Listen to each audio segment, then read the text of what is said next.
বিরিয়ানি পছন্দ করে না এমন মানুষ কজন আছে বলুন? তা সে দাদা বৌদি বিরিয়ানি হোক বা আরসেলানের বা বাড়ির তৈরি জম্পেশ বিরিয়ানি, বাঙালি সবেতেই হ্যাঁ। গোটা ভারতবর্ষের প্রত্যেকটা মানুষকে যদি এক টেবিলে বসাতে হয়, তাহলে দুটো জিনিস কিন্তু কার্যকর। একটি হলো ক্রিকেট আর একটি হলো বিরিয়ানি। কিন্তু বিরিয়ানির ইতিহাসটা কি জানা আছে? কোথা থেকে আসলো এই সুস্বাদু খাবারের?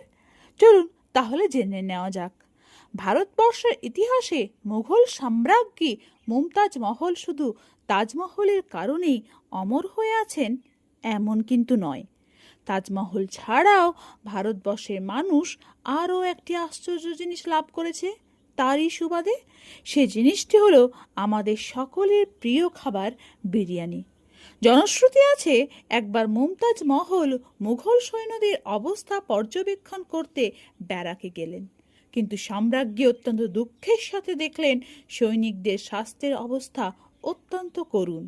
তাই মিলিটারি মেসের বাবুর্চিকে তিনি স্বয়ং নির্দেশ দিলেন চাল ও গোস্ত সমৃদ্ধ এমন একটা পুষ্টিকর খাবার তৈরি করতে, যেটা সৈনিকদের ভগ্ন স্বাস্থ্য পুনরুদ্ধার করে দিতে পারবে।